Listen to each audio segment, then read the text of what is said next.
Kenapa ketika orang menikah itu pasti ada masalah?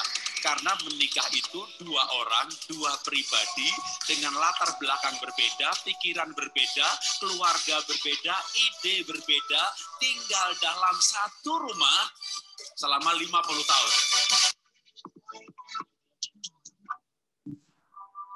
Iya, saya awali dengan jingle pernikahan itu tinggal bersama dalam satu rumah selama 50 tahun. Kira-kira menikah itu kan seperti itu, ya. Kalau menikah usia 30, mati umur 80. Menikah usia 25, matinya umur 75. Menikah usia 20, matinya umur 20. Ya kan, makin cepat menikah, makin cepat mati. Ya. Tapi kalau usianya menikah kapan gitu ya, sama meninggalnya kapan, di rata-rata itu 50 tahun. 50 tahun tinggal bersama dengan spesies yang sama, makhluk hidup yang sama, ya pribadi yang sama, itulah suami istri selama 50 tahun. Ya, kalau dulu sebelum pandemi itu sebenarnya ada baiknya ya. Sebelum pandemi itu kan jam 7 suami udah berangkat, jam 5 selesai kantor, jam 6 jam 7 baru sampai rumah. Jadi ada jeda tidak ketemu ya. Lalu tiba-tiba PSBB, tidak boleh kemana-mana, kerja di rumah, pelayanan di rumah, nggak ada jedanya, ya kan? Pagi sampai malam lu lagi, apalagi rumahnya kecil lo, dah senggol sana, senggol sini, interaksi sana, interaksi sini. Nah, itu yang membuat malapetaka ya, berantem terus. Jangan-jangan nggak sampai 50 tahun. 40 tahun mati. Itu kalau yang tidak bisa pelihara cinta. Tapi malam ini kita akan belajar bagaimana memelihara cinta masa corona. Jadi pandemi malah cintanya bersemi, ya, bukan mati. Oke, tapi sebelum mulai kita akan membukanya dengan pujian dan doa oleh Pak Roni Daud Simeon. Silakan Pak Roni. Ya, ini langganan bersama Pak Jarod siap Senin, saudara ya. Oke, kita memuji Tuhan. Kau bertakhta atas pujian umat-Mu. Kau dipuja dalam hadirat-Mu. Kami masuk dalam tempat kudus-Mu. Tinggikan nama-Mu, ku tinggikan nama-Mu Yesus, ku angkat tinggi panjiku, oh bersujud dan menyembah-Mu. Raja segala raja, ku tinggikan nama-Mu Yesus, ku angkat tinggi panjiku, oh bersujud dan menyembah-Mu. Raja segala raja, raja segala raja, oh raja segala raja.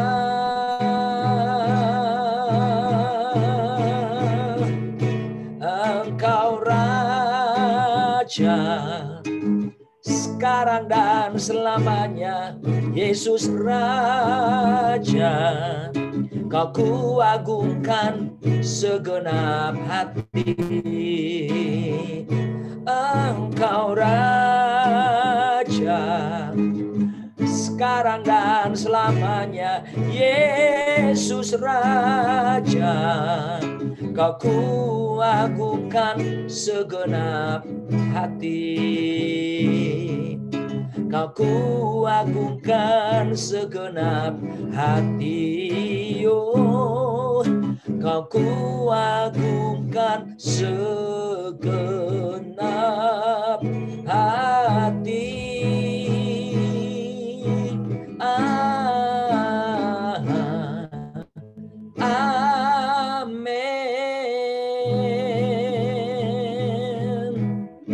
Ya Tuhan, berkati pertemuan kami, sharing dari hamba-hambamu, Pak Ikhwan Cahyadi, Pak Yohanes Kristianus, dan Ibu, supaya setiap kami Tuhan, kami menangkap kebenaran-Mu yang memerdekakan setiap kami. Hamba-Mu Pak Jarod dalam pimpinan Roh-Mu, dan pertemuan ini menjadi pertemuan yang tidak pernah bisa dilupakan.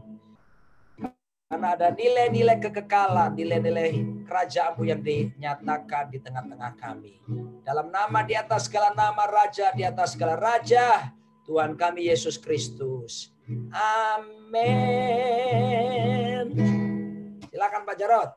Amin, amin. Terima kasih Pak Roni Daud. Ya, nanti kita berjumpa lagi pas ketika di sesi tanya jawab. Biasanya ada juga yang bertanya ke Pak Roni atau Pak Roni bisa menambahkan. Sekarang kita akan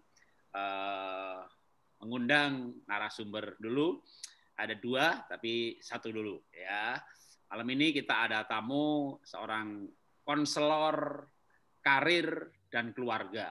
Ya, kalau konselor karir itu biasanya ngerti itu mengenai personality, cocoknya berkarir bidang apa gitu ya Pak ya, mestinya nanti biar Pak Ikhwan Cahyadi akan memperkenalkan diri lebih lanjut ya. Cuma di brosur saya sempat menulis dengan depannya PS gitu ya, pastor gitu ya. Ternyata bukan Pak. Oh, sama kalau begitu.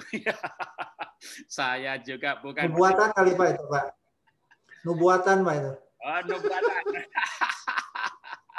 Ya, saya juga bukan pendeta, saya pengusaha yang melayani Tuhan, tapi begitulah. Di Indonesia pokoknya kalau khotbah panggilnya Pak Pendeta gitu ya.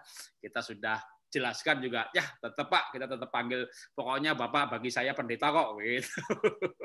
Oke, Pak Iwan, boleh kalau mau diperkenalkan tambahan, apa itu yang disebut dengan konselor karir dan keluarga? Ini saya terimanya itu. Ya.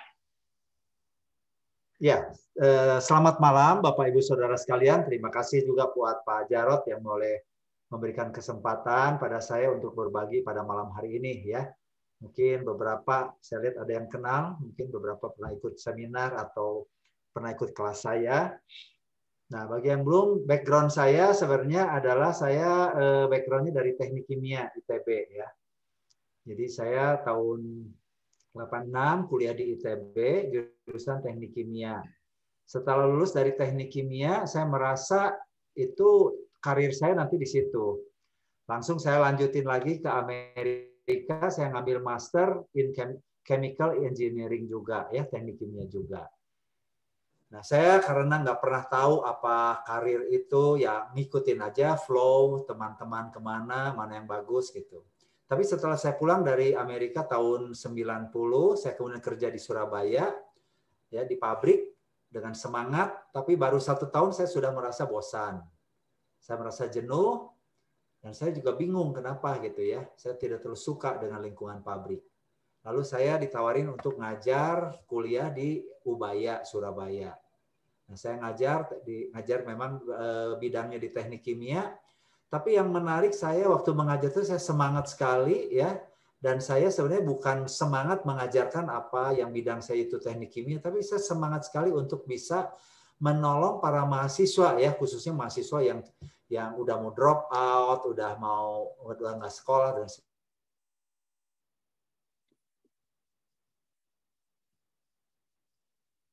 kok putus suaranya?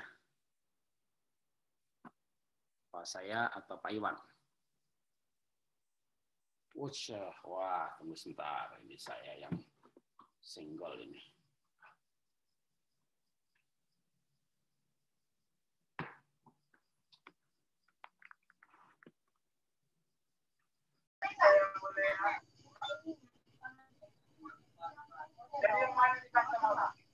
Iya,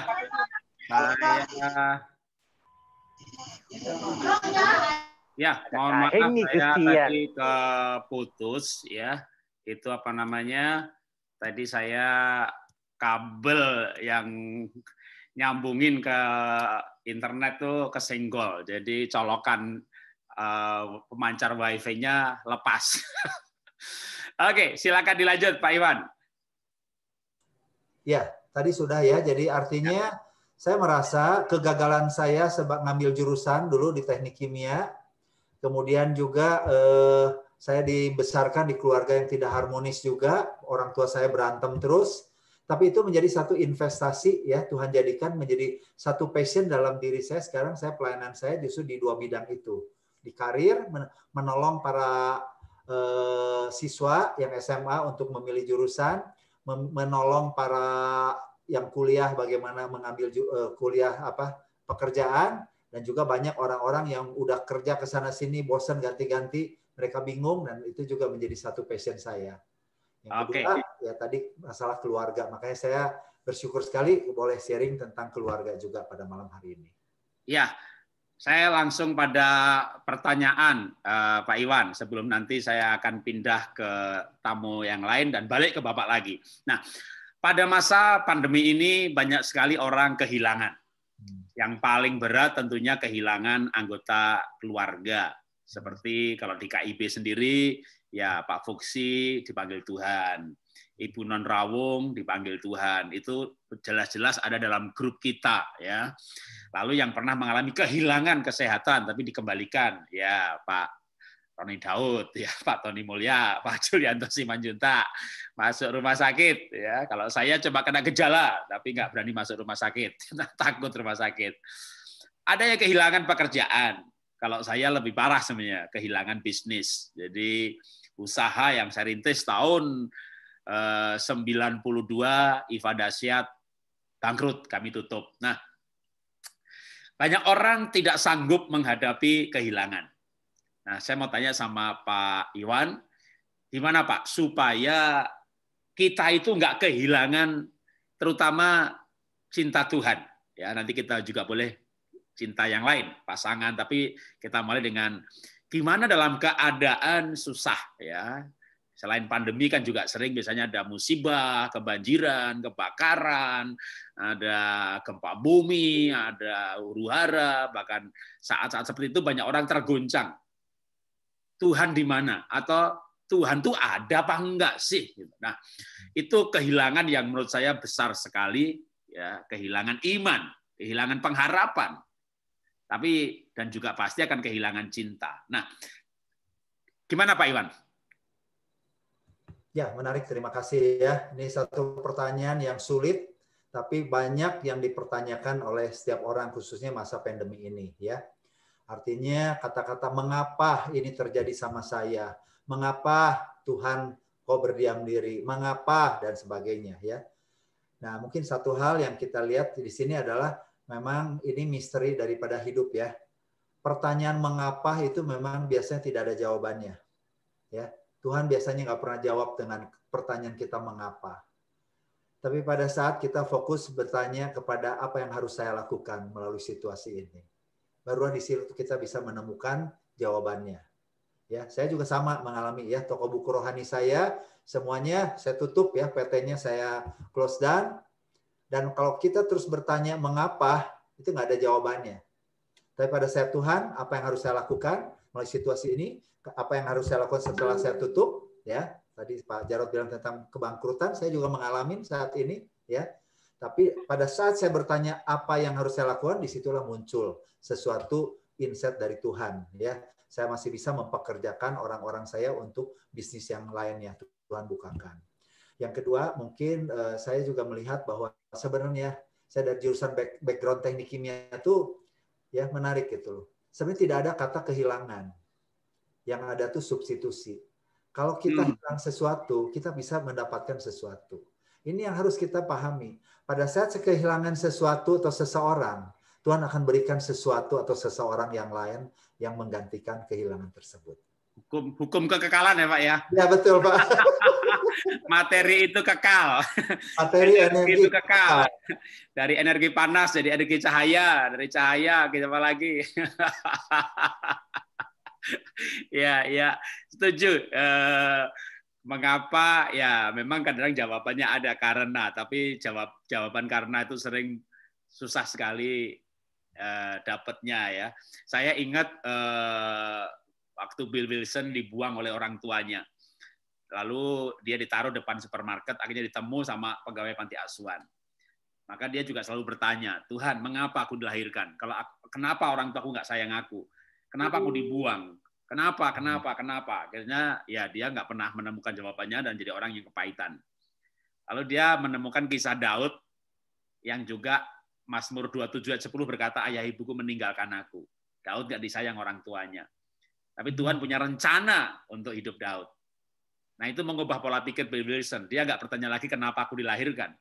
Tapi apa rencanamu dalam hidupku? Atau sama dengan Pak Iwan tadi, apa yang harus saya kerjakan dalam hidup ini? Gitu ya. Saya juga ya, apa yang harus saya lakukan? Melukis.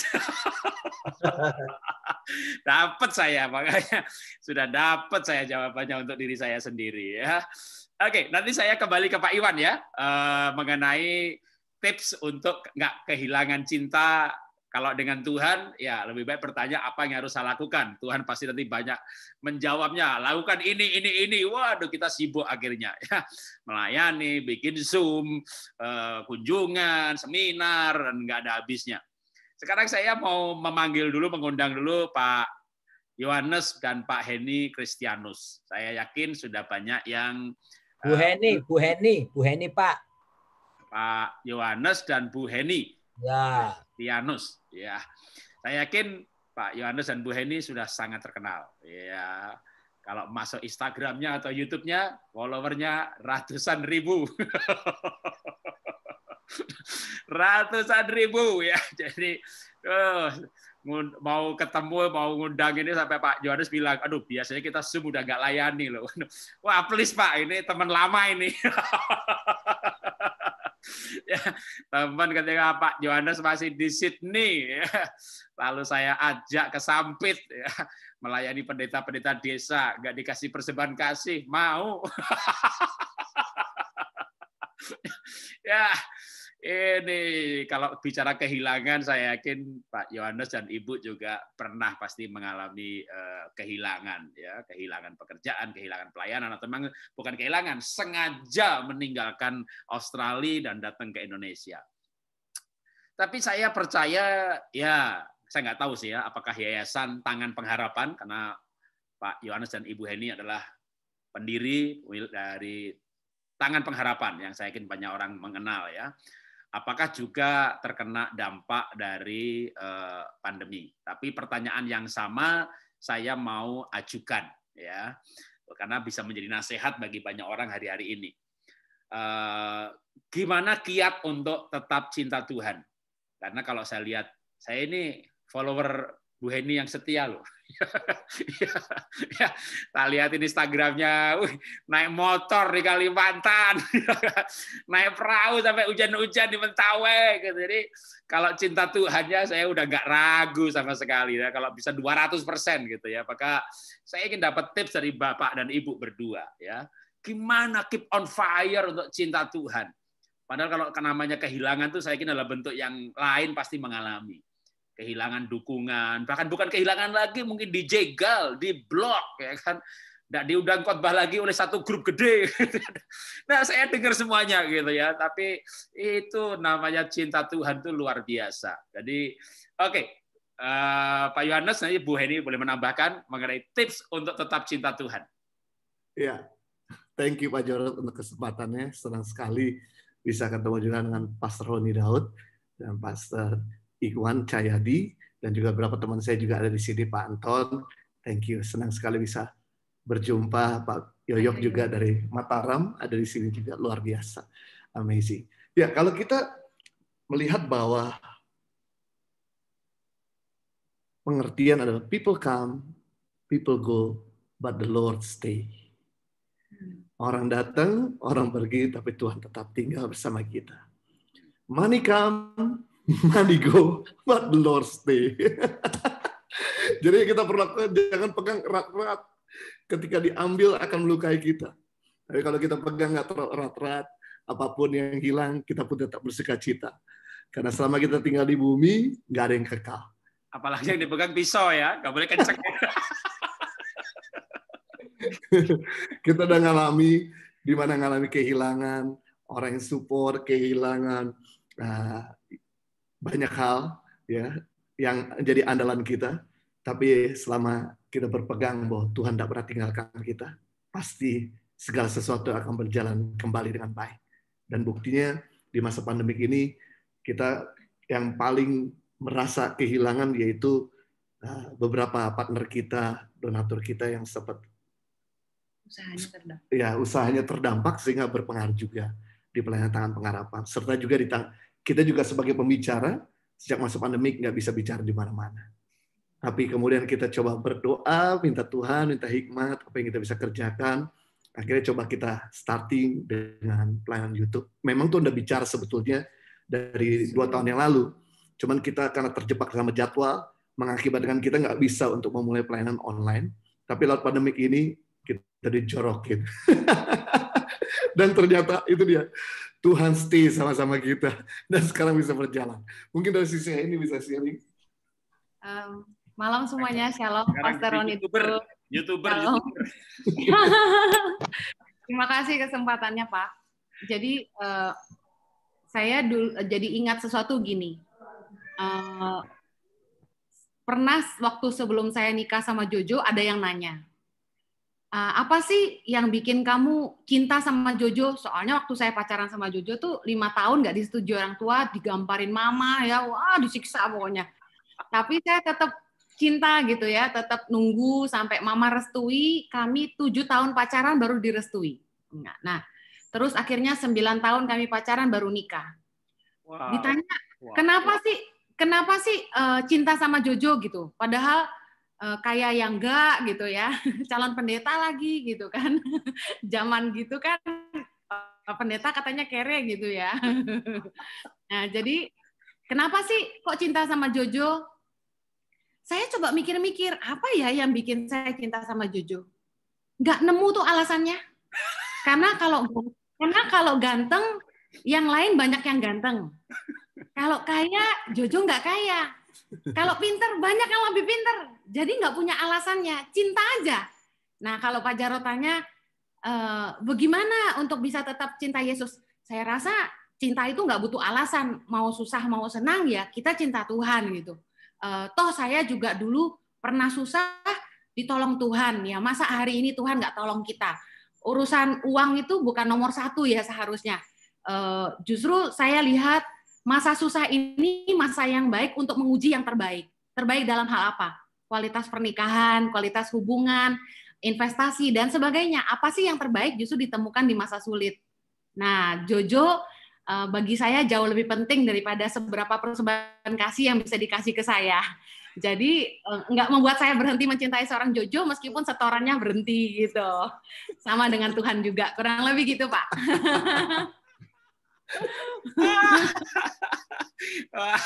Tapi sekarang setorannya udah jalan lagi belum? Ya puji Tuhan Pak. Pelayanan Zoom Pak. Haleluya. Ya, bagus sekali, mantap ya. Jadi bukan mengapa harus mencintai, emang cinta nggak perlu alasan ya. Itu cinta sejati yang luar biasa. Ya, kita kembali ke Pak Iwan. Untuk Pak Iwan, tadi saya baru nanya mengenai cinta Tuhan ya.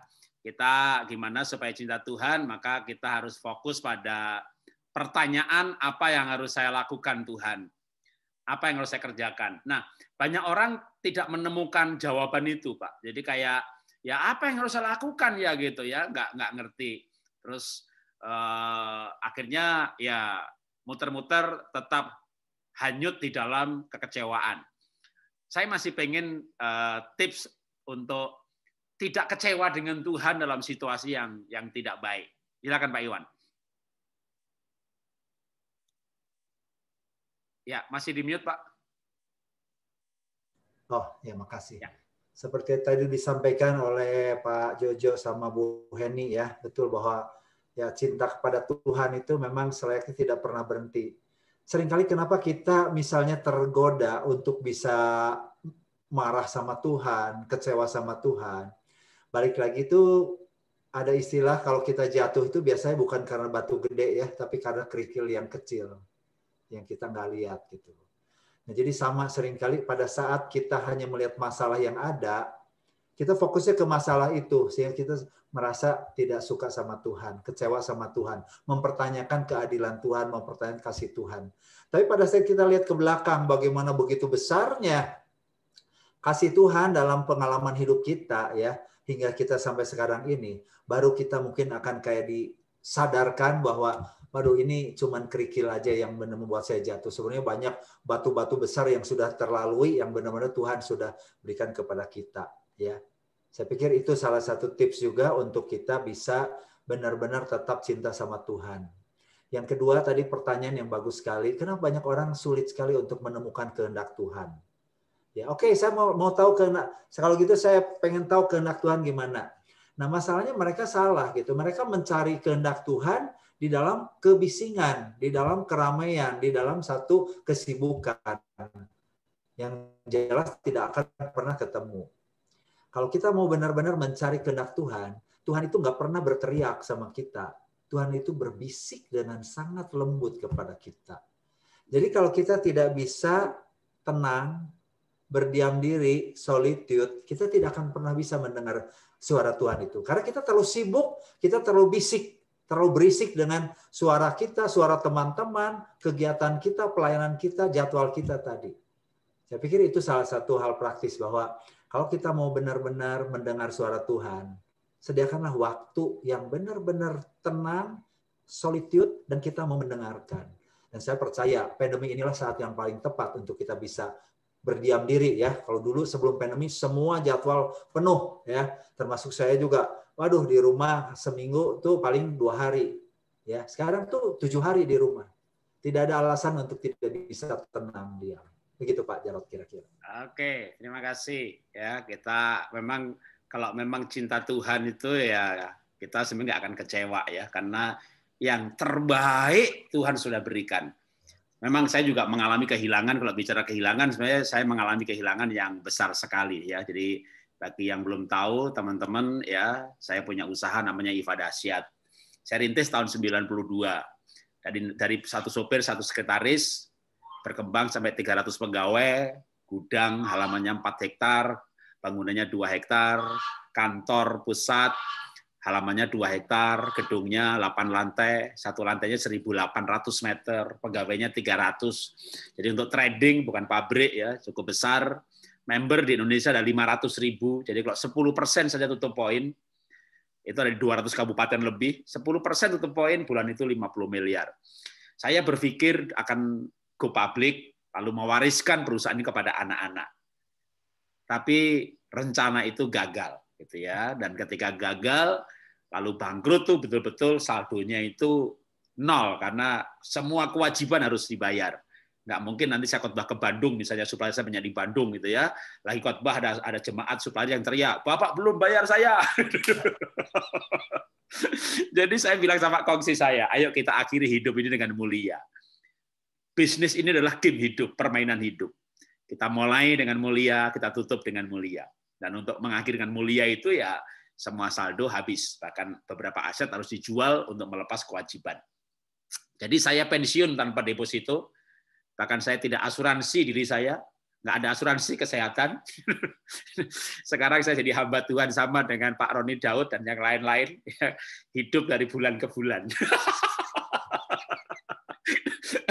Tiba-tiba Tuhan membawa saya dalam situasi yang sekarang saya bisa menikmati. Kenapa? Saya begitu menghargai yang namanya relasi. Saya begitu menghargai yang namanya persahabatan. Saya senang punya teman Pak Roni Daud. Saya senang punya teman Pak Tony Mulya yang setia dengan KIB acara ini misalnya gitu ya. Atau dengan narasumber yang kalau saya hubungin gitu ya kayak Pak Jojo gitu. Pak, saya sebenarnya udah nggak Zoom lagi nih Pak. Kita fokus pada pelayanan ini gitu ya. Tapi ya untuk Pak Jarot bolehlah. Itu saya itu kayak senang banget. Saya dibawa oleh Tuhan. Kalau dulu mungkin bagi saya itu ya relasi itu penting, tapi nggak seperti sekarang ini. Karena dulu saya punya perusahaan yang sangat penting bagi saya. Dan sekarang bukan bisnis, tapi relationship. Jadi itu salah satu contoh aja yang membuat saya itu tetap happy, dan sekali lagi juga saya tetap cinta Tuhan karena yang terbaik yang Tuhan berikan selain usaha bisnis itu kan bukan terbaik sebenarnya. Keselamatan ya itulah yang terbaik. Oke, terima kasih Pak Iwan. Sekarang saya akan kembali Pak Yohanes dan Bu Heni lagi karena bagi saya ini pasangan spesial. Ya, nah, saya tapi ini kali ini mau nanya Bu Heni nih ya. Belum nanya udah ketawa, ini ketahuan pertanyaannya nakal ini.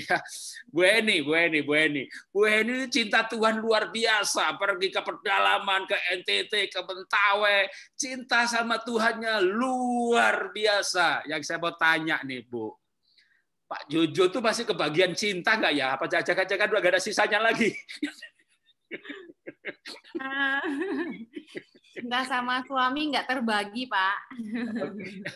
Nah, gimana tipsnya? Tipsnya antara Tuhan sama pasangan ini, nggak semua hamba Tuhan loh bahkan ya, nggak semua hamba Tuhan tuh bisa tetap kuat di dalam pernikahan ketika pelayanannya berhasil. Ketika perintisan banyak orang kuat, termasuk bukan pelayanan ya, di bisnis juga begitu. Suami istri merintis usaha bareng-bareng itu kuat, begitu sukses malah nggak kuat. Silakan Bu Heni, nanti Pak Jojo menambahkan. Dibalik jadinya. Bohong kalau tidak pernah melewati tantangan ya. Kami berdua sudah melewati, puji Tuhan. Jadi tantangan prioritas menempatkan keluarga di atas pelayanan, mengerti bahwa mengutamakan Tuhan bukan berarti mengutamakan pelayanan gitu. Bahwa hidup kita adalah ibadah, melayani keluarga adalah ibadah yang berkenan kepada Allah gitu ya. Dan menyadari bahwa saya ada hari ini karena anugerah Tuhan dan berkat dukungan suami. Saya beruntung, sangat bersyukur buat kemurahan Tuhan. Tidak semua suami itu mengizinkan istrinya menghidupi panggilan. Dan luar biasanya panggilan kami kan sama. Karena ketika Tuhan memanggil istri, ya Tuhan memanggil suami dan sebaliknya. Nggak ada visi Tuhan memisahkan apa yang dia persatukan. Itu saya percaya. Jadi dari sejak awal Tuhan memanggil saya untuk Indonesia, tanda yang saya minta pertama justru Tuhan bicara sama suami saya. Nah, jadi bagaimana menjalani pelayanan, yayasan, dan mengurus keluarga bisa seimbang.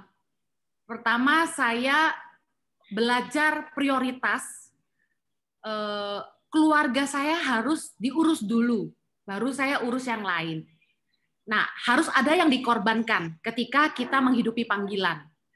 Yang saya korbankan adalah hubungan bersosialisasi dengan orang lain.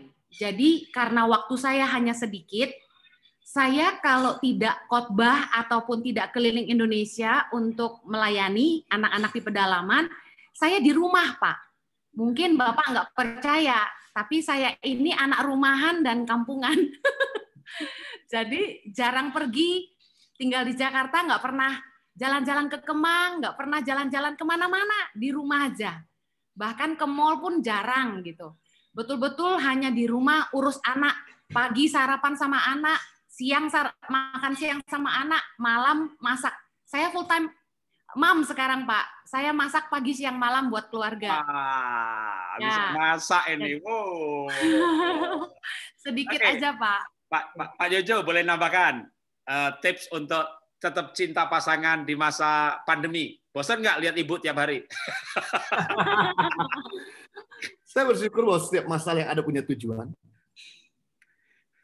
Untuk membentuk kita, untuk makin mengasihi keluarga. Waktu sebelum masa pandemik, memang kita terlalu sibuk sehingga nggak ada waktu untuk bersama dengan anak-anak. Bahkan suami istri pun ketemu juga ada, tapi nggak sekualitas sekarang di zaman pandemik. Di pandemik ini kita malah lebih punya banyak waktu bersama dengan keluarga, anak-anak. 7 bulan anak kami nggak keluar sama sekali. Mereka happy. Mereka enjoy. Selama ada orang tuanya, mereka feel secure. Dan justru masa pandemi ini kita makin saling mengasihi dan enjoy saling mengasihi. bahwa selama masih ada keluarga yang dukung, yang mengasihi, itu lebih aman daripada segala crowd yang memuji, follower yang beri tepuk tangan buat kita. Karena kami nyadari ketika kami melayani di rumah sakit, ternyata yang nemenin, yang diranjang kabel infus di mana-mana bukan temannya. Temannya cuma datang sekali, kasih bunga, kasih doa, kasih bingkisan, dan kemudian pergi. Tapi yang nemenin hanya berakhir di keluarganya. Ya, yang bahkan harus bersihkan kotoran, minta maaf, itu keluarganya. Jadi kami nggak takut sama sekali dengan kehilangan follower, kehilangan berkat, kehilangan segala-galanya. Selama keluarga itu sama-sama kita, we are so secure, dan kita bisa bangun apa saja. Sebab kalau keluarga kita bahagia, bisnis kita bahagia, pelayanan kita bahagia. Tapi kalau keluarga kita berantakan, maka pelayanan, bisnis, dan pekerjaan pun ikut berantakan. Wow, terima kasih Pak, terima kasih. Saya kemarin juga mengalami kehilangan, tapi bukan yang pandemi ini ya, sebelumnya udah lama, 2013. Istri saya kena hipnotis. Ini kesaksian yang jelek banget kan. Begitu kena hipnotis itu udah jemaat langsung bilang, ini dosanya pasti banyak nih gitu ya. Dan 400 juta hilang karena istri saya itu diajak muter-muter sampai 4 cabang. Itu butuh waktu setengah hari dan dia sampai trauma. Terus tapi melalui peristiwa kehilangan itu ya, di mana kehilangannya cukup traumatis, dan istri saya sempat tadinya nggak berani cerita ya. Berarti kalau dengan saya langsung cerita hari itu juga, tapi ke keluarga, ke teman, ke jemaat atau bersaksi itu nggak berani. Tapi singkat cerita, ketika akhirnya istri saya berani cerita mengenai kehilangan itu ke keluarganya, ke papa mamahnya, lalu papa mamahnya seperti menginterogasi, lah kamu ngilangin 400 juta gitu, Jarotnya gimana gitu ya. Dia pulang ke rumah, ya pengaruhnya baru lepas. Tadinya kayak orang bengong gitu. Begitu sampai di rumah itu istrinya baru lepas pengaruh. Makanya nggak ada orang yang kena tipu, kena gendam, kena hipnotis sendiri berduaan, nggak ada. Ya, suami istri nggak ada. Biasanya lagi sendirian. Jadi begitu saya pulang ke rumah, dia nangisnya luar biasa. Lalu saya tuh langsung instant. Otak saya tuh berpikir bahwa dia bukan pelaku, dia korban. Ya maka saya tidak marah. Saya disuruh peluk dia, saya ajak doa.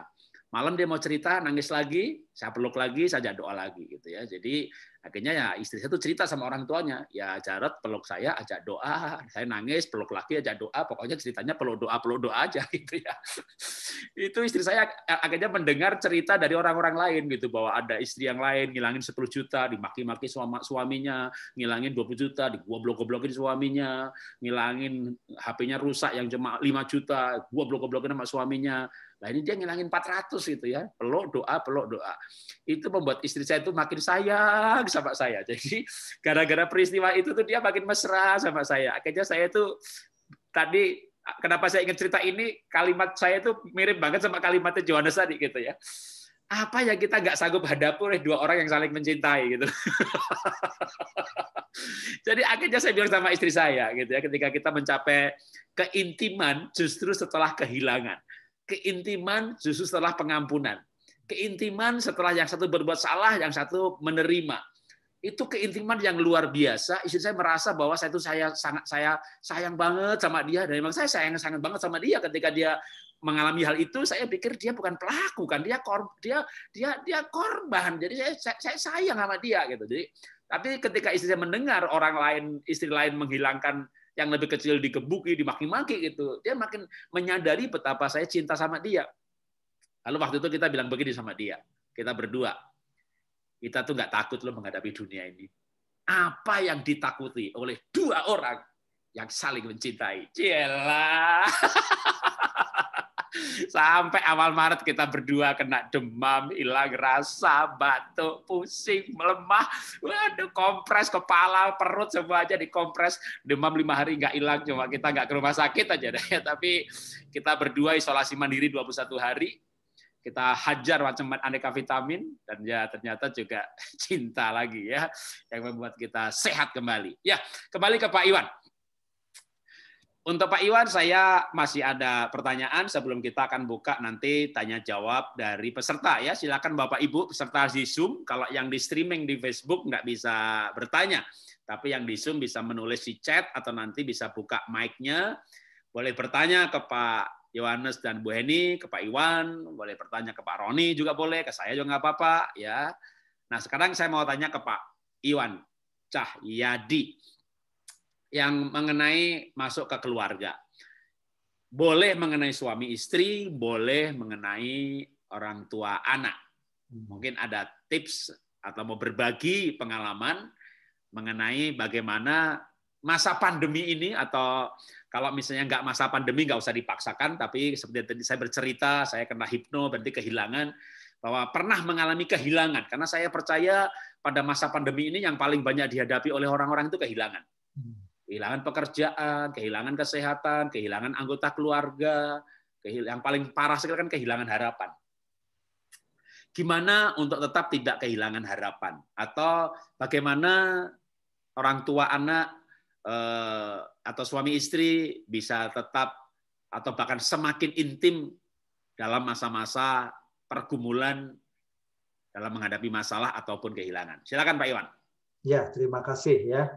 Saya mau sharing juga, memang masa pandemi ini kalau menurut saya sih masa yang kalau bicara di dalam segala bidang ya, tadi relasi orang tua anak, suami istri, keuangan, kesehatan dan semuanya itu saya boleh simpulkan dengan satu kata, masa Tuhan izinkan kita untuk beberes ya, kalau bahasa Sundanya tuh.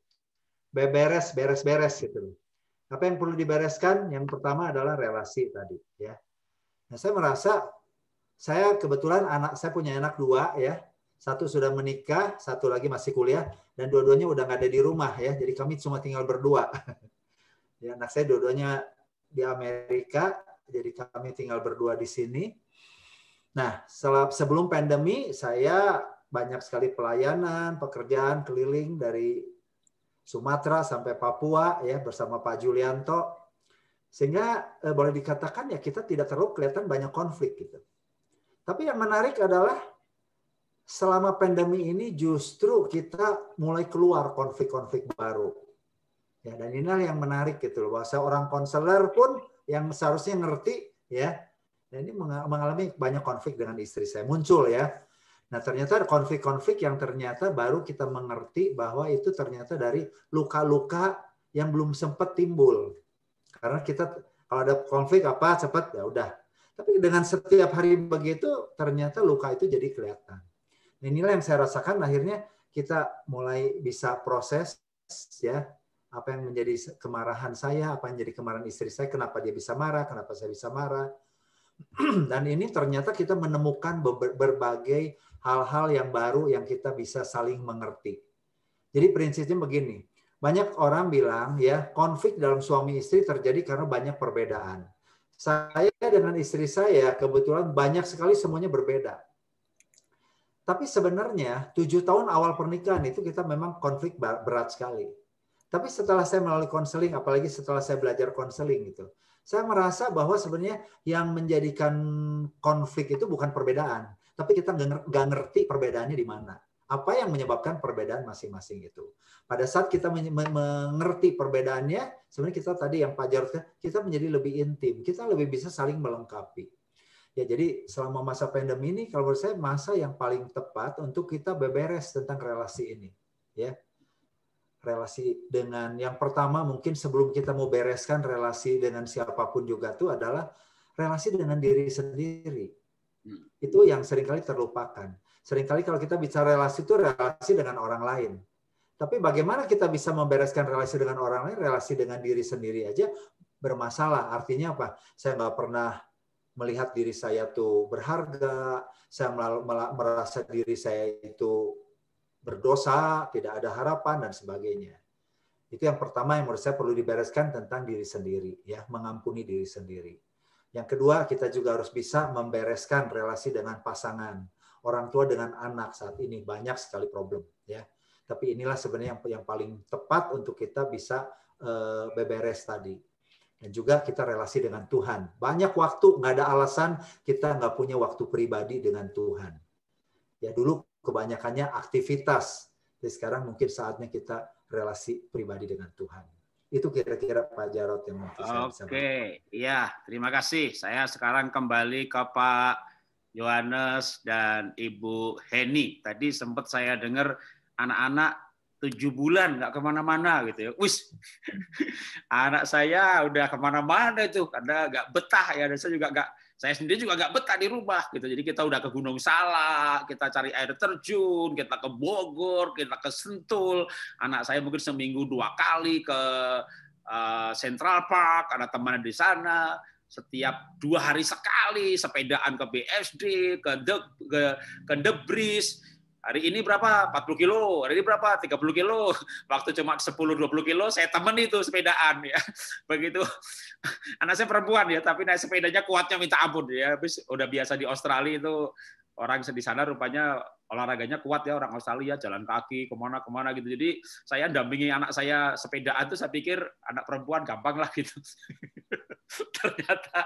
ternyata waduh dia kuat sekali olahraganya. Dari Bintaro ke Gelora Bung Karno, pulangnya lewat Kemang. Dan pokoknya saya udah gak sanggup ngikutin. Tapi ya dia enjoy dan ya paling jaga imunitas dan pakai masker. Nah, saya tertarik nih karena Pak Yohanes putrinya 2 kembar ya kalau nggak salah ya. Betul. Iya. Terus masih ada anak angkat? Ya, 28 di Jakarta. Yang tinggal di satu rumah? Ya, kita deketan. Jadi ada 2 rumah berdekatan. Mereka di sana 28 anak.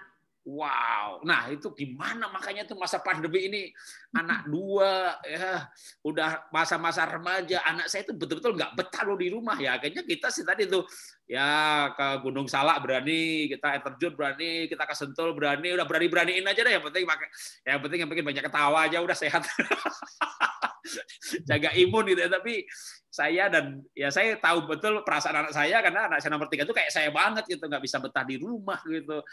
Duduk aja saya nggak bisa diem nih, goyang-goyang begini gitu kan. Jadi gimana Pak Jo untuk kegiatan kreatif keluarga nih? Ya, kami sebetulnya orang-orang yang traveling banget. Dalam setahun itu kalau traveling pesawat bisa sampai 170 kali.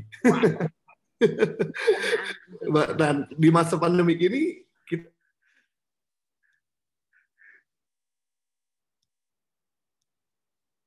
ya, suaranya hilang. Halo Pak Victor, ini Pak. Pertama makan. Jadi kita coba kasih makanan-makanan mereka suka seperti Japanese food, kemudian makanan Indonesia, makanan Korea, makanan Australia, mamanya masak. Itu mereka enjoy di situ kan. Yang kedua mereka enjoy dengan game mereka. Saya coba temenin mereka main game juga, walaupun nggak bisa main game, cuma nemenin di sebelah. Dan kemudian yang ketiga saya selalu gangguin mereka. Saya adalah bapak yang istri banget buat anak-anak saya. Selalu mereka saya godain dia ketemu. Itu yang bikin suasana lebih cair. Dan makan bareng-bareng yang keempat. Pagi siang malam. Terus kemudian kita juga ada exercise lah. Kita kan juga ada treadmill di atas. Kita nonton Netflix. Kemudian nonton Netflix bersama-sama. Dan yang terakhir kita bikin mesbah keluarga. Nah ini yang paling exciting, di mana sebelum masa pandemi kami nggak pernah bikin mesbah doa. Tapi dengan masa pandemi ini kita bikin mesbah doa dan mereka sangat tertarik. Awalnya mereka kaku, tapi begitu dibiasakan dan mereka dapat manfaatnya, mereka mengalami zaman Tuhan juga di situ, dan akhirnya mereka sangat menantikan sebelum mereka istirahat, mereka minta ada mesbah keluarga dulu. Wow, ya tiba-tiba keluarga masak bareng ya, bersihin rumah bareng, nyuci bareng, nyapu halaman bareng. Kalau di rumah saya, untuk saya punya teman banyak tuh, ada bebek sepasang, entok ada 7 sekarang, barusan beranak 5, soang sepasang. Burung dara kemarin ada 38, sudah saya sebelah 12. Ya, kalau nggak ada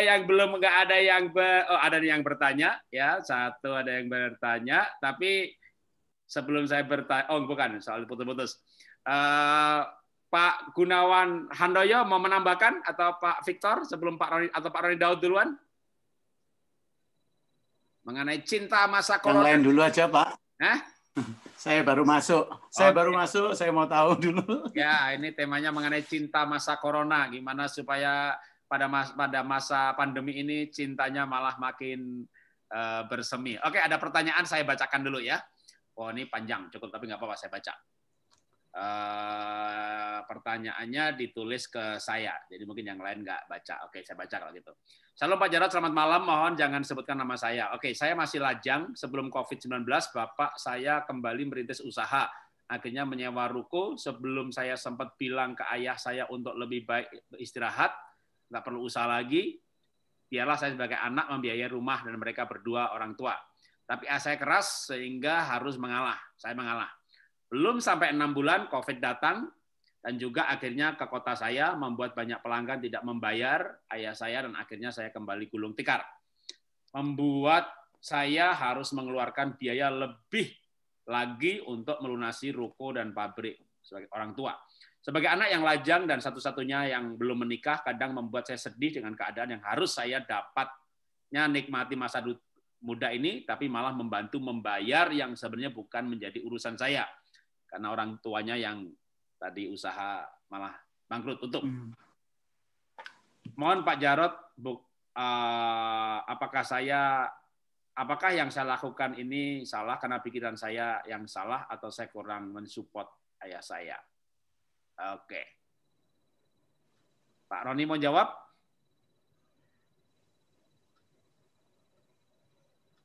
Ya, memang tidak mudah ya menghadapi situasi seperti ini. Tapi segala sesuatu selalu ada tujuan. Our God is the God of purpose. Selalu ada tujuan. Dan saya percaya seperti 1 Korintus 11 menjelaskan ada struktur dalam keluarga di mana ada Bapa, lalu Yesus Kristus, suami, istri, lalu anak-anak. Garis dari atas ke bawah adalah garis mengasihi, melindungi. Garis dari bawah ke atas, garis adalah menghormati, garis tunduk kepada otoritas. Nah, ketika seorang anak belum masuk dalam pernikahan yang merupakan pemerintahan tersendiri, dia masih tetap dalam garis struktur dalam 1 Korintus 11 itu. Di mana dia harus respect kepada orang tua, dia menghormati orang tua. Dan tentunya sebagai seorang lajang, seperti yang pertanyaan ini datang, tentu ada baiknya memang untuk terus bisa mensupport orang tua. Nah, ketika mengalami situasi yang tidak disangka-sangka seperti ini, saya berpikir, saya percaya bahwa ada maksud Tuhan ketika kita tetap berbakti kepada orang tua. Alkitab menjelaskan jelas sekali Efesus pasal keempat bahwa kalau kita respect kepada orang tua, kita menerima double blessing loh. Bahagia di bumi, umur panjang dan bahagia di bumi. Banyak orang bahagia tapi tidak umur panjang. Banyak orang umur panjang tapi tidak bahagia.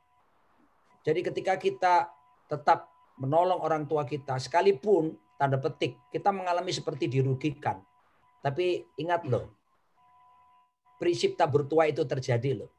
Hari ini kita nggak bisa ngerti, tapi Tuhan itu Tuhan yang dahsyat dan ajaib. Dan di depan kita masih ada kesempatan untuk kita bisa memperbaiki dan sebagainya. Dan mari kita kembali ke belakang. Siapa yang membesarkan kita? Bukankah orang tua? Siapa yang membiayai sekolah kita? Siapa yang memberi makan kita? Tentu orang tua kita. Ini saat yang terbaik kita untuk berbakti kepada orang tua. Dan bagi orang yang berbakti, itu pasti ada special blessing. Ingat, hukum Taurat menjelaskan bahwa semuanya kan jangan ada padamu Allah lain di hadapanku, lalu ingat kuduskanlah hari Sabat. Itu pertama kan bicara untuk Tuhan, tapi sesudah itu loh, hormati orang tuamu, hormati ayahmu dan ibumu.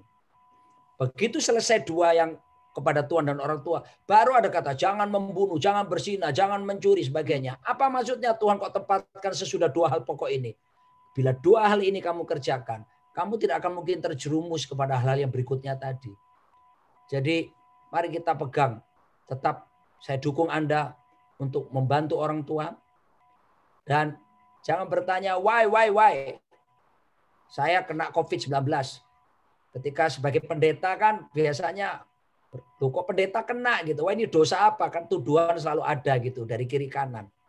Saya biasakan untuk saya tidak bertanya why. Karena saya belajar dari almarhum pendeta Jeremia Rim dulu. Dan juga Kak Victor Daud ini yang kakak rohani saya dari Surabaya ngajari saya. Kita kalau tanya why pakai bahasa Inggris lagi. Tuhan jawab, why not? Kapok kon yo. Jadi let God be God. Biarkan Tuhan tetap jadi Tuhan. We are only a human being. Kita terbatas manusia. We are not Superman. We are not Captain Marvel. Jadi enjoy your life. Kita manusia. Ada keterbatasannya. Pendeta juga manusia. Jadi Pak Jarod, saya sarankan saudara kita tadi tetap saja. Ya, tolong orang tuamu selagi kamu masih bisa. Kalau nggak bisa ya jelas kita sudah bisa sampaikan kepada orang tua kita. Tetapi selagi kita masih bisa melakukan yang terbaik, lakukan itu. Saya percaya kita melakukannya itu sama seperti untuk Tuhan. Itu saja, Pak. Ya, terima kasih Pak Roni. Jadi saya meneguhkan saja ya, kalau memang sebagai anak yang masih lajang dan diberi kemampuan menolong orang tua, saya juga berpikir ini mungkin Tuhan izinkan terjadi atau sepertinya Tuhan izinkan terjadi. Kalau mau lebih gaya yakin lagi, saya yakin ini Tuhan izinkan terjadi. Untuk apa? Untuk saat ini ada bonding yang kuat antara Anda dengan ayah Anda. Ayah, tadi Anda menulis bahwa ayah Anda keras kepala gitu ya. Ya sebelum buka usaha, emang sebelum COVID dan juga nggak tahu bakal ada COVID. Tapi luar negeri sudah mulai ada berita-berita sebenarnya. Nah, tapi sering terjadi, memang kadang-kadang itulah mahalnya biaya perubahan. Suami yang keras kepala, istri yang keras kepala, anak yang keras kepala, orang tua yang keras kepala, kadang lewat kejadian, ya, dan itu baru justru merasakan kasih kita. Jadi kalau mungkin tidak bisa dibandingkan karena istri saya tidak keras kepala ya, tapi Tuhan izinkan istri saya mengalami kehilangan 400 juta, kena tipu. Tapi saat itu kan saya punya pilihan sebenarnya. Seperti suami lain yang kalau istrinya menghilangkan, marah, atau saya malah menunjukkan cinta. Jadi memang itulah biaya cinta. Ya. Ketika saudara mencintai orang tua pada saat-saat seperti ini, memberikan dukungan, dan itu memang pasti berat. Ya, saya nggak tahu berapa utangnya yang tersisa, ruko disewa nggak dipakai, sewanya jalan terus. Memang kehilangan itu benar-benar berat. Ya, kalau saya tadi nggak cerita angka ya, saya itu waktu bangkrut IFA Dasyat ini yang saya dirikan 92 itu kerugian kami itu mencapai 140 miliar, saudara ya. Jadi itu kerugian yang saya juga nggak pernah bayangin. Memang rencananya mau go public lalu diwariskan ya. Jadi saya kehilangan yang amat sangat besar. Ketika saya juga bertanya sempat sih juga, Tuhan kenapa Tuhan gitu ya. Tapi saudara Tuhan udah kasih jawaban tuh, why not? Jawabannya itu ketika saya melayani full gospel dan saya bercerita angka kerugian yang saya alami. Dan itu sebenarnya nggak langsung di 1 tahun kan. Menjelang bangkrut secara official, itu kan kami sudah mulai nggak ada profit, depot-depot sudah mulai mogok menjual karena ya pindah online dan seterusnya. Nah, itu barang-barang itu mulai expired, karena kami juga ada jualan kosmetik, ya, kosmetik, sampo segala macam. Ketika expired itu kami buang. Anda bisa menyelami perasaan saya kalau saya bilang sama anak buah, minggu ini buang berapa? 400 juta, Pak. Nanti minggu depan lagi, kita buang berapa minggu ini? 800 juta, Pak. Itu berlangsung hampir 2 tahun. Setiap minggu kita membuang barang yang expired. Masa kita kasih orang lain atau sumbangin barang expired, karena nanti kalau malah ada apa-apa gimana. Jadi perasaan sedih itu bulan demi bulan itu menggerogoti kita. Nah itu memang kehilangan itu tidak mudah. Itu prosesnya dari mulai rugi sampai betul-betul officially tutup itu kami 2 tahun. Tapi saya berani menantang Anda. Cari di Instagram saya, YouTube saya, Facebook saya, mundur ke belakang 2 tahun yang lalu sampai hari ini. Gitu. Cari foto sedih saya. cari video di mana saya ketawanya nggak seperti ini ya, nggak lepas seperti ini gitu ya. Nah itu saya makanya berani mengatakan bahwa kehilangan itu tidak mudah, tapi dalam beberapa hal justru itu kesempatan. Saya usaha juga kongsian. Kami berdua juga melalui kebangkrutan yang kami hadapi bersama-sama dengan cara yang sama, itu juga membawa kami pada relasi yang jauh lebih daripada kakak adik. Saya dan kongsi saya itu udah kayak orang hubungan darah, kayak saudara. Jadi tadi saya bilang bahwa pada masa-masa susah ini tiba-tiba relasi menjadi penting. Nah, ini saya sampaikan untuk Anda dan ayah Anda. Siapa tahu ini membawa Anda pada relasi yang penting. Ayah Anda mungkin sudah susah berharap daripada anak yang lain yang sudah menikah, punya tanggung jawab, anak yang lain punya anak. Mungkin harapannya pun juga tinggal Anda. Jadi memang relasi itu mahal. Waktu istri saya makin mencintai saya karena dia menghilangkan 400 juta dan saya tidak marah, dia makin sayang sama saya. Dia sayang benar sama saya. Itu juga membuat saya itu merenung loh. Saya merenung gitu dan waktu merenung itu saya berkata dalam hati, Tuhan, cinta memang mahal. Mahal bener sampai dia yakin kalau saya mencintai dia hilangnya banyak gitu ya. Tapi tiba-tiba Tuhan bawa saya pada cinta yang lebih mahal lagi. Karena dia bayar dengan darah. Dia bayar di kayu salib. Cinta yang luar biasa mahalnya. Cinta termahal. Keselamatan gratis bukan karena murah, tapi kita nggak sanggup bayar. Kita nggak sanggup bayar. Dan saudara yang membayar. Nah, itu cinta yang seperti itulah yang mengobarkan dan menguatkan kita untuk menghadapi aneka masalah di dunia ini. Dan tanpa cinta yang itu memang kita nggak sanggup. Ya, kita nggak sanggup. Ya, saya akan ke sebentar. Kalau ada pertanyaan masuk lagi, kalau enggak ada ya, saya jawab pertanyaan. Oh, ini bukan pertanyaan. Thank you Pak Roni Daud untuk jawabannya. Oke, malam Pak saya punya kerinduan untuk ada mesbah keluarga, tapi tidak bisa mewujudkannya. Sulit karena kalau sudah di rumah semua pegang HP masing-masing dan game yang sudah menguasai mereka. Bagaimana saya memulainya? Anak-anak semuanya udah usia 20 sampai 14 tahun. Oke, kalau soal mesbah keluarga ini pakarnya Pak Roni Daud ya. Pokoknya nasihatnya mesbah keluarga. Udah. Silakan Pak Roni. Ya, justru ini momentum ya. Kita lihat kesaksian dari Pak Jojo tadi ya. Ya, ini momentum. Kalau kita nggak pernah belajar mengenali apa yang Tuhan izinkan terjadi, kita bisa kehilangan momentum. Dan itu tidak akan pernah terjadi lagi loh. Belum tentu bisa terjadi. Jadi, ayo buat sebuah tekad yang kuat untuk bersama-sama buat sebuah komitmen di hadapan Tuhan untuk seek first the kingdom of God and righteousness. Ya, ini buat sebagai wujud cari dahulu kerajaan Allah serta kebenarannya. Saya 28 tahun menikah dan sampai tadi pagi saya selalu bangun mesbah bersama istri saya. Kalau ada anak-anak, saya selalu bersama anak-anak. Tapi 3 anak saya, yang 1 sekarang udah kerja di Bandung, yang 2 masih di Amerika ya. Makanya di Amerika sudah menikah sama orang Amerika. Ya. Tapi selama kami ada bersama-sama, selalu kami bangun mesbah keluarga. Karena justru di situ kesatuan yang utama itu terbangun. Tuhan itu kan Tuhan yang berkomunitas, Elohim, Bapa, Putra, Roh Kudus bersama-sama. Maka itu diwujudkan itu kolonisasi kerajaan surga di bumi lewat keluarga. Dan perwujudannya salah satunya kita mau bangun mesbah keluarga. Disitulah saling pengertian terbangun, saling mengampuni, kedekatan, relasi dipulih. Aduh, itu berkatnya luar biasa. Ya, supranatural maupun yang natural itu Tuhan kerjakan bersama-sama. Jadi saran saya adalah buat keputusan. We have to make a commitment and let the commitment make us.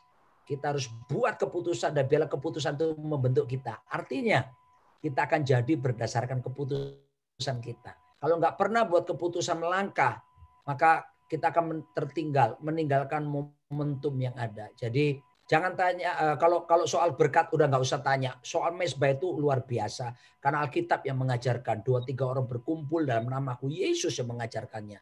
Dan pasti tentu Tuhan hadir. Nggak usah tunggu kerenyang-kerenyang. Oh, hadirat Tuhan yang menggetar-getarkan. Gampang kalau kepingin kerenyang-kerenyang pergi ke colokan listrik. pegang kabel yang terbuka. Tapi jangannya 220 ya. Nyetrum. Nyetrum. Nyetrum. Jadi pasti Tuhan hadir. Rasa atau tidak rasa, Tuhan pasti hadir.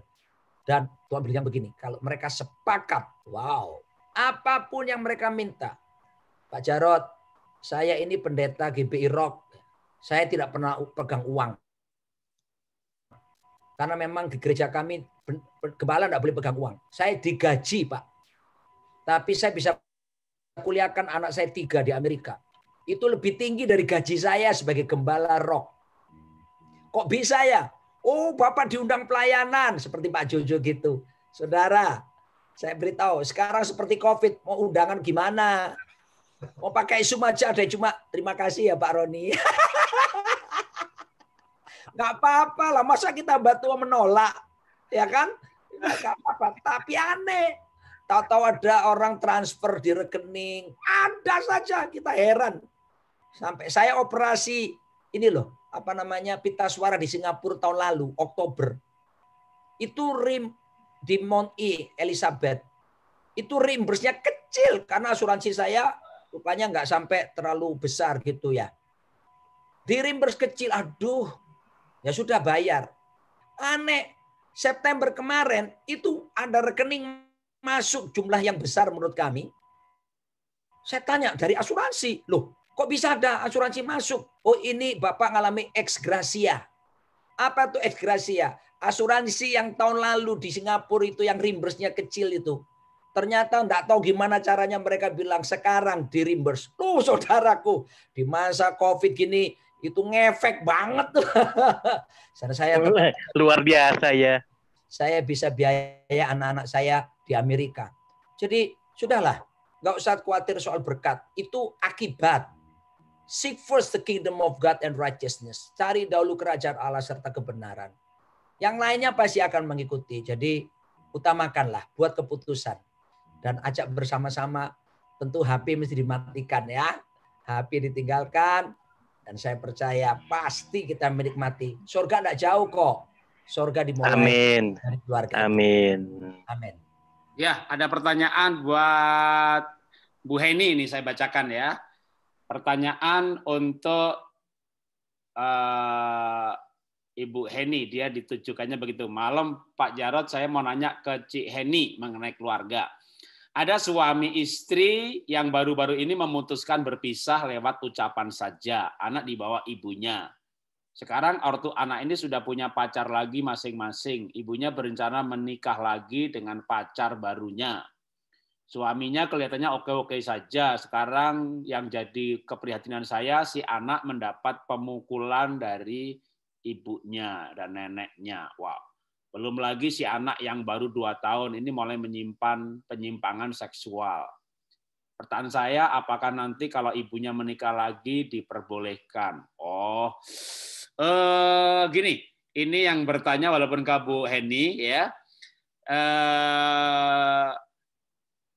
pasti ikut Zoom ini tahu Instagram saya kan ya, atau gini, saya punya buku yang bisa menjawab ini, saya kasih gratis. Jadi saya ada buku mengenai perceraian, menikah kembali, kalau kasus seperti ini boleh menikah lagi apa enggak ya. Bukunya cukup tebal, 246 halaman. Yang saya berikan dalam bentuk PDF. Jadi buku itu juga menurut saya cukup imbang, dalam arti saya juga menampilkan pendapat yang tidak sependapat dengan saya. Jadi ada pendapat dari Pak Yakub Triandoko, Pak Isra Zoru, Pak Gunawan, ada dari Pak Suhento, dan beberapa pendapat dari hamba Tuhan yang lain. Memang soal kalau bercerai boleh menikah lagi apa enggak, kalau selingkuh boleh menikah lagi apa enggak, itu menjadi perdebatan yang sangat panjang di sosmed. Nah, maka saya ambil buku ini termasuk mereka-mereka yang berdebat. Karena kalau tertulis, itu Bapak Ibu bisa menyimak dengan seksama pandangan mereka yang ditulis. Jadi itu saya tidak mengedit pandangan mereka. Jadi saya cari di Google, saya cari jurnalnya, saya cari makalahnya, dan saya muat apa adanya. Dengan demikian Bapak Ibu bisa belajar dan membandingkan. Saya percaya nanti Tuhan akan memberikan pengertian setelah membaca itu. Gitu ya. Karena kalau soal begini, boleh nikah lagi apa enggak? Gitu. Ini nggak bisa dijawab singkat, ya. Maka saya jawab dengan memberikan buku, ya. Nanti bisa menghubungi saya di Instagram saya dulu, DM saya nanti, atau kalau tahu nomor WA saya akan berikan buku saya. Masih ada waktu tinggal 10 menit sebenarnya, malah biasanya kita sudah masuk penutupan, tapi ada pertanyaan yang saya akan jawab. Bacakan kalau ini ya, bentar ya.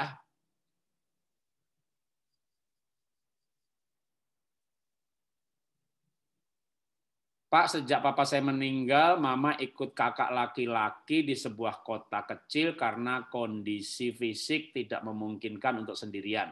Belum.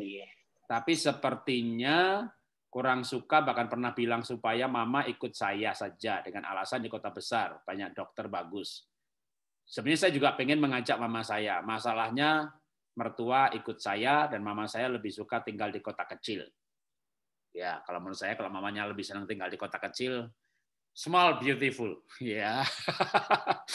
Di kota kecil kadang lebih damai, lebih tenang. Menurut saya kalau mamahnya lebih suka di sana, nggak apa-apa ya. Nanti kalau ada mertua, ada mama, waduh, itu gimana tuh? Ada mertua, ada mama, itu menurut saya konfliknya bisa. Kalau menurut saya pribadi, pendapat saya melihat situasi seperti itu, mamanya ikut kakaknya, walaupun kota kecil, tapi saya percaya dia akan lebih damai di sana. Apalagi memang dia memilih di sana. Pertanyaan terakhir ya, karena setelah ini nanti bisa ikut lagi minggu depan. Ya, kalau untuk pertanyaan waktunya biar kita nggak total, acaranya nggak panjang ya. Ada 2 pertanyaan, tapi saya baca satu saja. Shalom Pak, selamat malam. Saya mau nanya, saya seorang istri punya suami yang belum percaya sama Tuhan. Kedua anak saya ikut, oh ya, jadi suaminya belum percaya. Karena supaya bisa membawa suami menjadi percaya.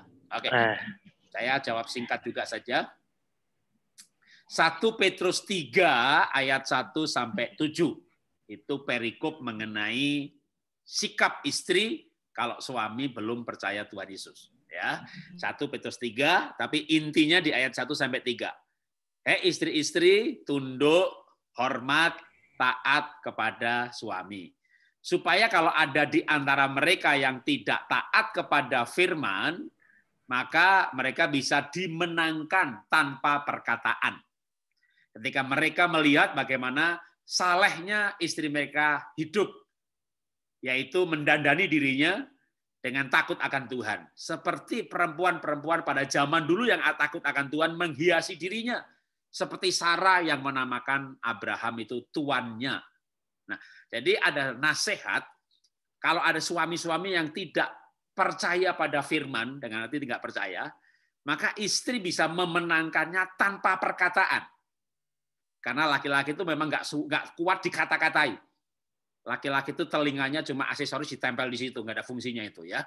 Jadi kalau dikata-katai dia ngamuk, dia bisa nggak bales, nggak mampu membalas, karena laki-laki itu nggak pandai berdebat.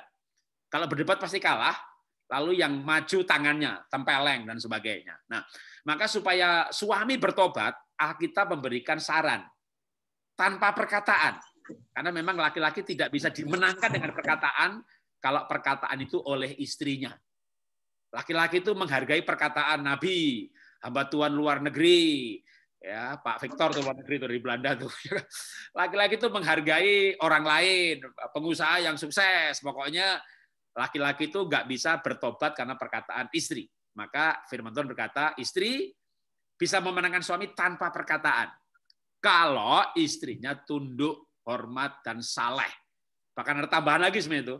Rambutnya jangan dikepang-kepang, jangan pakai baju yang mahal-mahal gitu kan, memang mungkin laki-laki nggak suka istrinya mahal-mahal gitu kan. Nah, jadi intinya apa? Suami akan dimenangkan kalau istri itu tunduk dan memenangkan tanpa perkataan. Itu 2 esensi utama. Kalau istri itu tunduk dan tanpa perkataan. Nah, kebalikannya, kenapa banyak istri suami nggak bisa dimenangkan? Kadang sudah tidak tunduk, kebanyakan perkataan. Makanya walaupun tahu firman, tahan untuk tidak berbicara, ya, tapi tambahkan tunduk. Ini pasti jelas tidak mudah, ya. Nanti Ibu kalau mau, tapi ini nggak gratis. Bisa download di Google Play, bukunya namanya Menjadi Seorang Istri. Ditulis oleh Ibu Krisna Dewi, Ibu Herianti, dan istri saya. Nah, dalam buku Menjadi Seorang Istri, ada satu bab khusus bagaimana istri memenangkan suami. Ya, Bu Krisna Dewi itu konselor di Family First Indonesia. Ya. Saya pikir malam ini cukup pertanyaan yang Mau nanya, Pak? Karena waktu, jadi saya serahkan sekarang untuk Ya, Pak udah. Roni Daud untuk menutup acara kita. Ya, silakan. Ya, kalau Pak Jarot memperkenalkan bukunya, saya mau memperkenalkan lagu sebelum perjamuan kudus. Ya, nah orang bicara cinta. Dunia bilang apa soal cinta? Nah, dunia bilang gini kan. Cinta, oh, oh, oh, cinta. Apa kata dunia? Kejam. Oh, kejam. Tapi di album saya namanya Keluargaku Sorgaku, ada satu lagu cinta suami kepada istri. Di lagu itu saya nyanyikan bunyinya begini. Kan kalau saudara seberang kita kan bilang nanti di sorga disediakan 72 bidadari. Kalau mau jihad. Nah, di lagu yang saya nyanyikan, walau 1000 bidadari turun ke bumi, cintaku pada istri tidak akan pernah tergantikan. So sweet. Gitu ya. Lagunya kurang lebih begini. Dan ku tak pernah ingin kehilanganmu, walau 1000 bidadari jatuh turun ke bumi, kau takkan pernah tergantikan lagi. Dan satu yang selalu aku inginkan, berdua denganmu sampai nanti menutup mataku. Berdua kita akan selalu bersama dalam cinta. Oke, kita ambil roti dan anggur kita. Kita menikmati cinta hebat dari Tuhan kita Yesus Kristus. Tidak mungkin kita bisa mengalami mencintai tanpa alasan, tanpa kita lebih dulu mengalami kasih tanpa alasan. By the grace of God kita mengalami kasih agape. Mari para suami yang hadir di sini saling berkata kepada pasangannya. Istri saya seharusnya ada di sebelah ya, karena dia ngajar kuliah. Kami ada STT, jadi dia bantu saya. Mestinya saya ngajar, Pak. Jadi karena Pak Jarot inilah KIB ini, saya harus beri waktu khusus ini.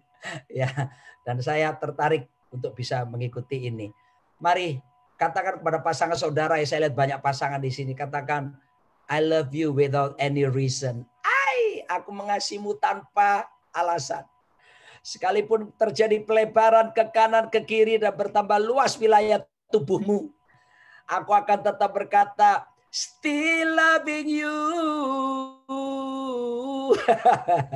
Mari kita angkat roti dengan tangan kanan kita. Sebab pada waktu malam sebelum Yesus diserahkan, dia mengambil roti, dia mengucap syukur atasnya, dan dia berkata, inilah tubuhku yang dipecah-pecahkan bagi kamu. Perbuatlah ini menjadi peringatan akan aku. Mari saudaraku yang dicintai Tuhan Yesus, bukankah roti yang kita angkat dengan tangan kanan kita ini sesungguhnya adalah persekutuan kita dengan tubuh Yesus Kristus? Amin. Makanlah dalam nama Yesus. Suami istri saling beri dong. Pak Yohanes. Minumnya kasih sama kekasih hatimu ya. Menyilang begini. So sweet. Mari angkat cawan ini. Malam itu pula dia mengambil cawannya, di dalamnya berisi anggur, dan dia berkata, cawan ini adalah cawan perjanjian baru yang ditumpahkan bagi kamu. Perbuatlah ini menjadi peringatan akan aku. Bukankah cawan ucapan syukur yang di dalamnya berisi anggur ini adalah persekutuan kita dengan darah Yesus Kristus. Amin. Minumlah dalam nama Yesus. Nanti Pak Victor Daud memimpin kita dalam doa. Silakan Pastor Victor dari Belanda dibuka dulu, unmute. Terima kasih Pak Roni. Iya. Tuhan memberkati semuanya, Pak Jojo dan istri. Saya sering lihat tapi nggak pernah ketemu. Sekarang ketemu di sini. Nah, luar biasa. Saya akhiri dengan baca ini dan kita berdoa. Air yang banyak tak dapat memadamkan cinta. Wow. Sungai-sungai tak dapat menghanyutkannya. Amin. Sekalipun orang memberi segala harta benda, rumahnya untuk cinta, namun ia pasti akan dihina. Kidung Agung 8 ayat 7. Cinta itu mahal harganya. Seperti yang dikatakan Pak Jarod tadi. Cinta dari Yesus Kristus. Mari kita berdoa. Tuhan, terima kasih. Kami sudah nikmati tubuh dan darah-Mu untuk mengingat cinta-Mu begitu indah. Dan bila cinta yang semacam ini terus mengalir dalam hidup kami, sehingga kami bisa berkata, Bapa, ampuni mereka. Mereka tidak tahu apa yang mereka perbuat. Walaupun ada cucuran darah, walaupun harus tersiksa, walaupun harus ada di kayu salib, tapi kami boleh berkata seperti Engkau berkata, ampuni mereka. Karena mereka tidak tahu apa yang mereka perbuat. Biar cinta semacam ini memenuhi kami, suami, istri, keluarga yang ada, seluruh hamba Tuhan, dan semua yang mengikuti acara ini. Dalam nama Tuhan Yesus Kristus kami berdoa. Amin. Amin. Tuhan memberkati. God bless. Amin. Terima kasih Pak Victor. God bless, God bless, God bless. Bu Henny, Terima keren. kasih Pak Jarod, terima kasih Pak Roni. Terima kasih Jarod. Ya. Tuhan memberkati. Pak Terima kasih Kak Henny, Pak Yohanes, Ya. Luar biasa. God Kak Henny, bless. Kak Henny, Pak Yohanes. Terima Pak kasih Erik, ada Pak Erik sudah datang. Pak Erik. Halo Pak Aduh. Jarod, malam. Oh. Ya, Wah, tadi nggak halo tahu. Pak Roni, Pak Halo Iwan, Pak Erik. Tuhan memberkati. Yohanes, God bless. Ya. Erik, Denny. Pak Roni, Pak Roni, terima kasih. Terima kasih. Tuhan memberkati. Ya. God Gunawan bless. juga nih, Terima belum. kasih. Pak Gunawan belum buka video. mari Bu Helen. God bless Pak Jarod. Ya, Tuhan berkati. Terima kasih Pak Victor. Pak Roni, thank you. Pak Jarod. Tuhan memberkati. God bless. Ya. Ya. Halo Mbak. Bye. Ya. Kami pamit dulu, Pak. Oke, terima kasih Pak Iwan, Pak Johan. Saya pamit dulu Pak Jarod. Jangan pengarap Pak Roni. Pak Erik Bandung, Pak Gunawan Jarod, Mataram. terima kasih. Pamit Yo. ya Pak ya. Tuhan berkati. Pamit ya. Ya, yuk. Brother mari. Jojo, Sister Oke, Henny. Tuhan berkati. Yo, bless you.